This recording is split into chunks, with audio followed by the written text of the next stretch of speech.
हामीसँग सपोर्ट लिएर कस्तो मानिसहरू भाग्छन् भन्ने विषयमा चाहे फेसबुकमा होस्, चाहे युट्युबमा होस्, चाहे टिकटकमा होस्, चाहे इन्स्टाग्राममा होस्, हरेक अनलाइन प्लेटफर्ममा मानिसहरूले आफूले सपोर्ट लिएर किन अनसपोर्टेड गर्छन्, कस्ता व्यक्तिले अनसपोर्टेड गर्छन् भन्ने कुरोको विस्तृत जानकारी दिन गइरहेको छु। कृपया अन्तिमसम्म हेर्नुहोला, तब मात्र बुझ्नुहुन्छ जबसम्म तपाईँ यो भिडियोलाई अन्तिमसम्म हेर्न भ्याउनुहुन्न है।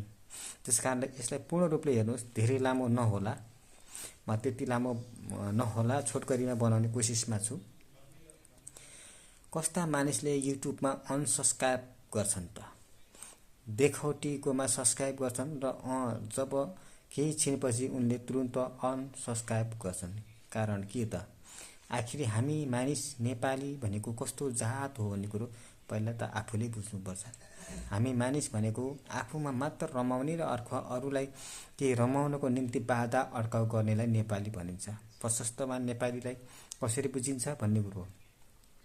नेपाली भनेको यस्तो जीत हो जो आफू खुसीमा रमाउन सक्यो भने र अरूलाई त्यस खुसीको महलसम्म पुग्नको निम्ति बाटोमा हरेक काँडा पिछ्याउने काम गर्ने कारणले गर्दा त्यसलाई के भनिन्छ? नेपाली भनिन्छ। युट्युबमा सब्स्क्राइब गर्दा कसै मानिसलाई पैसा लाग्दैन, लाइक गर्दा मानिसलाई पैसा लाग्दैन। यदि कुनै मानिसको मोनेटाइज भएको खण्डमा हामी कुनै सब्स्क्राइब गर्ने मानिसले उसको भिडियो हेर्दै बापत, उसलाई सब्स्क्राइब गरिदिएको बापत पैसा तिर्नु पर्दैन।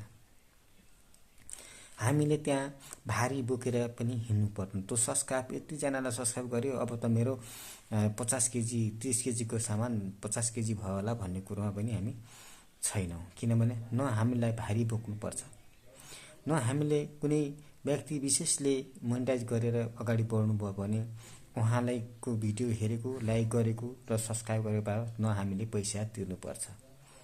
सबै चिज फ्रीमा दिएको छ। हामीले कुनै पनि चिज यस्तो चिज हो त्यो प्लेटफर्म जो हामीले कसैले एकछिन हेरिदिएको बापतमा हरेक कसैको जीवन बन्छ भने हामी किन अरूलाई सहायता नगर्ने त? हामी जान त जान्छौँ नि, हरेक मानिसलाई धर्म धर्म धर्म धर्म धर्म धर्म धर्म भन्छौँ। हरेक मानिससँग हामी धर्म पुकार्दछौँ, हरेक आफ्नो घरको छिमेकीहरूसँग हामी गुहार माग्छौँ। तर अन्तिममा आएर के हुन्छ त? यदि कसैको जीवनको निम्ति एउटा कुनै रमाइलोपनहरू हुन्छ भने हामी त्यसमा फेरिको चिज दिन सक्दैनौँ। तसर्थ के मन्दिरमा गएर हामीले त्यो चिज के पाउन सक्छौँ? सक्दैनौँ। कृपया त्यसै कारणले गर्दा जति पनि प्रिय साथीहरू सब्स्क्राइब गर्नुहुन्छ, फलोइङ गर्नुहुन्छ, फलो ब्याक गर्नुहुन्छ, हैन, सब्स्क्राइब गरेको ब्याक गर्नुहुन्छ, भिडियोमा लाइक कमेन्ट गर्नुहुन्छ भने तपाईहरुको कुनै पनि चाहदैन त्यसलाई अनसब्स्क्राइब गर्नुपर्छ भन्ने मेरो मान्यता पनि छैन। यदि अनसब्स्क्राइब गरेर कति मानिसलाई फाइदा भएको छ त? यदि फाइदा भएको छ भनेपछि तपाईले यो भिडियोको तल कमेन्टमा कमेन्ट गर्नु होला। नेक्स्ट भिडियो कसैले तपाईँ मलाई सब्स्क्राइब गरेर भिडियो हाल्नु होला, हैन? म तपाईको भिडियो हेर्नेछु र फेरि त्यसको जवाफ दिनेछु। तसर्थ हामीले एकले अर्कालाई सपोर्ट गरौँ। तपाईले मैले गरेको प्रगतिमा पैसा मैले तपाईलाई दिने हैन, तपाईले मलाई दिने हैन। यो अनलाइन प्लेटफर्म हो। यसबाट आउने पैसा हरेक मानिसले लाभ लिन सकोस् भन्ने मान्यता र हेतु हुनुपर्छ। हरेकको मन ठुलो गराउनुपर्छ। यदि मैले सकेन त्यस ठाउँको निम्ति हिँड्दै जाँदा मैले सकेन भने यदि कसैले सक्छ भने त्यसलाई सक्दो सहयोग हुन्छ भने सानो सहयोग गर्न हामी पछि हट्नु हुँदैन।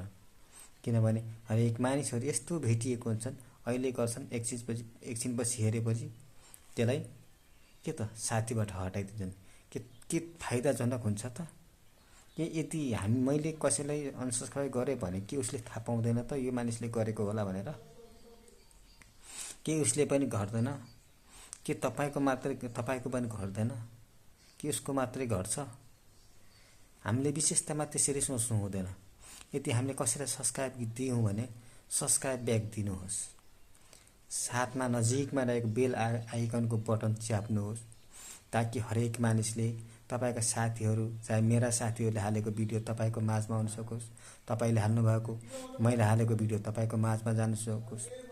तपाईको 15 मिनेट 10 मिनेटको भिडियो हेराइ र तपाईको लाइक र कमेन्टले मेरो भविष्य कोरिन्छ भने तपाई किन पछि हट्नुहुन्छ?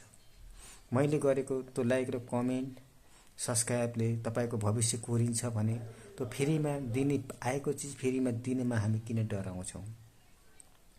डर नै मानिसको रिस नै मानिसको सबभन्दा ठुलो शत्रु हो। हामीले यसलाई पन्छाउनु पर्छ, एकले अर्कालाई सहयोग गर्नुपर्छ, सहायता गर्नुपर्छ, तब मात्र हामी त्यो गन्तव्यमा पुग्न सक्छौँ जहाँ कि हामी जान खोजिरहेका छौँ। यदि कसैलाई कुनै चिजको चासो नभएको पनि होइन, नभएको भइदिए हरेक मानिस यस ठाउँमा आएर के गर्छ त? कसैको लाइभमा बसेर सब्स्क्राइब बटुल्ने काम दे भनेर माग्नु पर्थ्यो जस्तो मलाई लाग्दैन। किनभने हाम्रो गन्तव्य एउटै हो। गन्तव्य चाहे मेरो होस् चाहे मभन्दा ठुलो होस्, सबैको गन्तव्य एउटै हो। त्यो गन्तव्यमा कोही छिटो पुगिएला, कोही ढिलो पुगिएला, त्यो आफ्नो ठाउँमा छ। तर त्यसलाई हामी सबै मिलेर साथ र सपोर्ट गर्यौं भने हामी अवश्य पनि त्यो ठाउँमा पुग्न सक्छौं। अब एउटा कुरा यस्तो चिज, अब एउटा कहानी भन्न सुरु गरे। कुनै मानिस एकजना पहाडमा जाँदै थियो, बाटामा हिउँहरू परेको थियो, हिउँबाट चिप्लाउँदै उ तल झर्दै गयो, फेरि जान्थ्यो, फेरि चिप्लेर फेरि तल झर्थ्यो, फेरि जान्थ्यो, फेरि चिप्लेर फेरि तल झर्थ्यो। तर एक दिन हिउँलाई उले जितेर त्यो चुचुरामा पुग्यो, त्यस दिन उसको विजय भयो। हो, हामी झर्छौँ।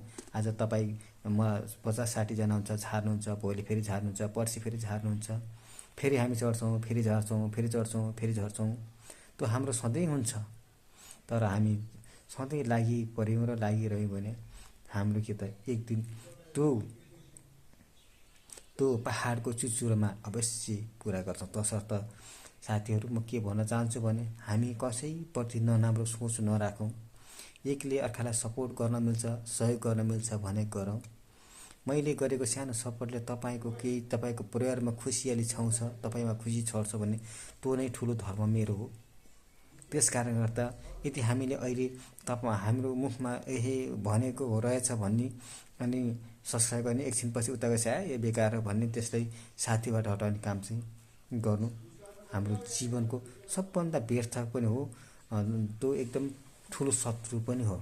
त्यसले गर्दा न तपाईमा माथि जान सक्छु न म माथि जान सक्छु। तसर्थ तपाईले मलाई साथ दिनुहोस्, म तपाईलाई साथ दिन्छु। हामी एकले अर्कालाई सपोर्ट गरेर माथि गयौँ भने के हुन्छ त हामी अवश्य त्यो चुचुरो पार गर्न सक्छौँ। त्यसर्थ हामी सबैले के गर्नुपर्छ त? सबैले हामीलाई साथ र सपोर्ट गर्नुपर्छ है त साथीहरू। त्यसकारणले गर्छु सब्स्क्राइब गर्नुहोस्, अनसब्स्क्राइब नगर्नुहोस्, केही भारी बोक्नु पर्दैन। हामीले गर्ने हो, छोडिदिने हो, कुनै पनि हामीलाई अप्ठ्यारो हुँदैन है त। त्यसकारणले गर्दा त्यो के टिकटकको फलो के भन्ने हुन्छ नि, त्यस्तो चाहिँ हुँदैन। यसमा आनन्दको छ। ल, सबैलाई मन परे लाइक र सेयर गरिदिनुहोस् है त। ल।